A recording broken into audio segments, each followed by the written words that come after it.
long have we got? Come on, tell us what. Hello and welcome to my channel. I'm Simon, and what do I say? Hello, I'm Simon. I said it before, didn't I? Yeah. Hello, I'm Simon, and welcome back. Hello and welcome back to my channel. I'm Simon, and today, as you can see, I'm here with the wonderful Kate of Harris & Harris Bookshop, the Emporium, which we're now in, as you can see. Hello, Simon. And this is the second in our series, quite occasional. Yes. As the first one was a year and a half ago, A little bit. of Bookshop Bangers. Well said. Thank you. Kate, Yes, I. we've been here, I say we, the royal we, because my mother is also here, book selling this weekend. Have we been a help or a hindrance? Help. Absolute help. No, it's been an Was that a absolute cry joy. for help there? Or was Help. it? Help. No, it's been an absolute joy. What a treat. It has. It's just been a giggle. I knew it's going to be a giggle. I knew it's going to be an absolute hoot. And I wasn't disappointed. No, and it's been almost, over 48 hours of delight. Delight. Of delight. It has actually. It's been a And peach. you're in for about 15 minutes of delight now. Kate is going to recommend some books for difficult family members, because I asked if you had any people you'd like recommendations for, and they were mainly difficult family members. So Kate, you pulled some books off the shelves. I did. Supermarket sweep. Which is your first? Okay, top of the pile. We have here. This is The Christmas Appeal by Janice Hallett. She's been very, very popular for her backlist. And the first being The Appeal. So I believe this has got a connection with The Appeal. And her signed copies. And it's super, super slim. And it's Christmas related. I have heard if you've read The Appeal, you're all right. But if you've not, apparently you find out who the murderer is in The Appeal quite quickly. And if you're a slow reader, you'll forget anyway, like me. So that's great. Okay. Lovely, great choice. So next up, Interesting. interesting choice. We have got Mistletoe, Malice by Kathleen Farrell. Now, I've chosen this because we did a book club chitter-chatter just last night Just on this this. very previous evening. We did indeed, and it was great fun. And who chose this book for the book club? Me. I'm really sorry. Don't be sorry. It was great. Now, it divided opinion. Yes. However, No, I was just going to say, I picked this because compared it to the Caslets, it was Mistletoe Malice. It was a snarky sounding book about families, and actually there were quite a few mentions of and I thought difficult family members. Absolutely. I was thinking about that for a good chat. Absolutely. And we definitely had a great chat about it. did. But I think it's been mismarketed. If you love Possibly. a Persephone, I think you'll love this, but go into it thinking it's a Persephone classic, not necessarily a thriller. not a thriller. Absolutely not a thriller. No. A little bit of malice. Snarky. Snarky. But a bit of social history, 1950s, family, get together around Christmas. I will say, if you give that 21, they will appreciate you more as your family after having read it. Oh, yes. Oh, by jingo, they will. Absolutely. This looks really cute. This is really nice. This is done terribly well here at Harris & Harris. I don't know if you can see the light on here. There's days at the Morisaki bookshop. And it is a slim little thing here. It's very gentle, it's lovely. It's set in a bit like Hay-on-Wye, but in Japan. It's a village or a town with lots of bookshops, and they're all very, very different and very good at what they do in their own little niche. And there's an uncle and niece, are the main characters in here. The uncle has the bookshop, and the niece, growing up, needs somewhere to live, and reluctantly goes there. So it's shining a big light on family, loyalty, friendship, and bookshops. Oh, that's a nice And the combo. power of books, and the power of bookshops particularly. I mean, it's wonderful. It's lovely, and we've done very, very well with this, and I really enjoyed it. And if you read it, just read it slowly, because I said it's slim, but you don't want it over too soon. Oh, that's the temptation lovely. is to read. And it has an American translator. It sounds like a chocolate box of a book. You know, when you get a chocolate box and that you're just enjoying it, and you almost want to devour it, but you know you need to pace it Slow out. down. Yeah. Yes, one layer at a time. Yeah. It's true. Now, this next one I bought because of your reaction to it. And it was lovely because I met the author earlier today. You did. Now, we've loved this here. This book is Everything We Are by Karen Angelico. This is her debut novel. She's been my friend for some years now, and actually I knew her before I knew that she was Going to be an author. An author. Yeah, she kept it very quiet, and I think you do that. I think I knew that she was writing, but I didn't know that she'd actually had got quite so far in getting her book published, of which she has here. And she, should I say, yeah, when she gave me the proof copy, I was terribly excited. I couldn't wait to read it because she's a lovely friend. She's a lovely, lovely one. Very gentle soul, quiet, lovely. Read the book. Ooh. Steamy. Steamy, hot, steamy. It's two main couples, the protagonists, and it's this book is focused around love, but it's not a love story. It's all sorts of different love. It's self-love, love for somebody else. Careful with the steamy self-love. I know. What a time to be alive. Oh dear. I think living the dream. This would be great for many a family member, I think. I think so. But it's the damage that we do, not just to ourselves, but it's the damage we do to those that we love in the search for a love that we think we want and need. Ooh. And it's steamy. A little bit hot and spicy. Hot and spicy. Hot and spicy. Um, Next up, an anthology. An anthology. Now this, apart from being an absolutely stunning looking book, little gifty book, this is Nature Tales for Winter Nights. So it's non-fiction. And as it says in here, it's nature tales, nature writing. Treasure trove of nature tales, it says, from all different authors, storytellers and things. And it's just really lovely. It's not totally big. It's beautifully packaged. And as I say, it's non-fiction. Because I do base a lot of my books, I read more fiction than I do non-fiction. So I'm drawn to fiction more. But this, I love nature. I love, times of stress and anxieties and things. What would you do? We go outside, go for a walk, look at the countryside, look up, look around. And when we can't, you can read about it instead. I was almost giggling then because on the back I said she's written a previous book which I read as 50 Shades of Snow, but it's not. It's 50 words for snow. It was the steaminess. Not steamy. Steamy snow. Moving on from that. Okay, so back to fiction again. But again, short stories. This is Winter Spirits, Ghostly Tales for Frosty Nights, which is lovely. So it's not necessarily a Christmas book, but it's a winter book. So it's in the lead up to and the drab January, February, which I actually look forward to. I've made myself look forward to that, to January, because the general hubbub and excitement is all over. The world settles down. And yeah, it's going to be cold, but there's always an element of beauty to be found, even on the darkest of day. Anyway, so this is, we're going back to fiction again, and these are lots of short stories. And in the leaves around here, you can see all the authors. There's some amazing authors. I love Kira and Maud Hargrave. I love Jess Kidd, and I love Elizabeth McNeil.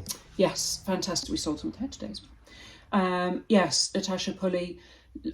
Stuart Turton, he's got a new one out next year. Has he? Catriona Ward, she writes Creepy Creeps. Yeah, she does. Anyway, so lots of short stories in a compilation here, and that's lovely. Really, really nice. Uh-oh. Now you keep doing this. No, but on the back it does say it's a corker. A corker. Now, this, an absolute blinder. It's one of our bestsellers at Harris & Harris. It is a corker. It's a stonker, some might say. Chunkster. That's the one. That's the one. Afternoon's read for me, that. Is it what, sorry? An afternoon read for me, that, yeah. Oh, it's on fire. It's absolutely. Oh dear. So it's a book on Mosquito, the RAS legendary wooden wonder and its most extraordinary mission. And I've been surprised. We have sold a lot of copies of this. Pun intended, I've seen this flying out the door. Oh, I see what you did there. Yeah, but it has. It really has, It's actually. really gone. It really has. And I've been slightly shocked by the power. I like to shock you. Okay.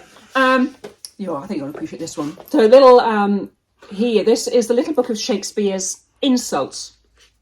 For those that are really difficult to buy for, or a little stocking filler for everybody. Hit me with some. Okay. Well, this was great. Oh, she's got a bookmark in place. More of your conversation would infect my brain. Here ends the video. Oh, you don't want that one. Anyway, What was that one? No, what was it? No, was it something filthy? Look at it. Yes. Anyway, but it's a little book of Shakespeare's wit. You know, he's such a wordsmith, but this is just a little thin little pocketbook. And you can spice up your insults and baffle them with Shakespearean. Literally in your pocket, so you can take it anywhere with you and insult anyone. And when they insult you, wait a minute, flick, flick, flick, flick, flick. And out comes a pithy remark. An insult. Yes. And then now I'm going to mention this one. And why are we mentioning this one? We have In Memoriam by Alice Winn. And we, I've been talking about this quite a lot this weekend. It's hit the bestsellers again. In our talk, on our book club talk last night, I put it to the audience what I should read next. And it was decided for me that I would read this, of which I have a proof copy, and I started this morning. But not only that, we're doing it as a buddy read. we certainly are. And I'm really excited about that. And this is the book that's been most recommended to me in my comments on Instagram and my channel all year. Continually, I've been recommended this book. Yeah. Yes. And Fantastic. people seem to like get very, when we were talking about earlier in the shop, people are getting quite emotional about it. They were, weren't they? Yeah. Absolutely. So I don't know how we're going to cope, but thankfully we've got each other to support. Yeah. I'm here for you, Simon. There's going to be weeping WhatsApps. There is, yes. Oh, the voice notes. Bring them on. All to come. All to come. Fabulous. Now, I've got 3 books that I'm going to mention very quickly, and 2 of them are novels that I think everyone would love. But also, I know they've been your second and first bestsellers. Well, the first on the list was my bestseller for well over a year until the next one came along. This is The Offing by Benjamin Myers, who's an author I've loved for a long time. The first one of his I read was Bee Stings. Have you read that? No, I haven't. That's like, it's sort of set, it could be set in the past, but it also could be in an apocalypse. Ooh. And I described it as if, it's kind of like Tessa the D'Urbervilles meets The Road. Oh, yeah, I can see what you did there. With that book. Yeah. This is totally different. This is about a man who's been at war, is going to war, and has a summer by the sea where he meets the amazing poet. Her name has literally gone out of my head. Dulcie. And it's a book about friendship. Oh, it really and is. A book about friendship across generations, but also just the magic of kindness. Yeah. Which makes it sound really twee, and it's not, because it's also really gritty. And also, I was saying, Benjamin wrote a collection of her poems and published them as a little pamphlet, and I'll send you pictures of them because they are beautiful poems. But yeah, this is honestly, I love this book. I think it's his best book yet. But you've read the most second to most recent, The Perfect Golden Circle. Yes. Which I loved that too, and I wasn't sure. It's no plot spoiler. It is about crop circles, but and it's about 2 men who meet and go and make the crop circles. I did not know. Did not know where they're going. Is that a euphemism or not? No, I don't know. No, it's not. No, they're... Just out to make a crop circle. Yes. See you later. See you later. During one long hot summer. So it actually felt, although it's very different to The Offing. Has it got those summery vibes? There's the warmth and the pace, the slow pace of The Offing. So I loved it. And Cuddy, his latest one, has just won, I can't remember which prize it's just won, but that's meant to be about the building of Durham Cathedral. And it's supposed to be amazing. So he's a brilliant writer. And he writes crime novels.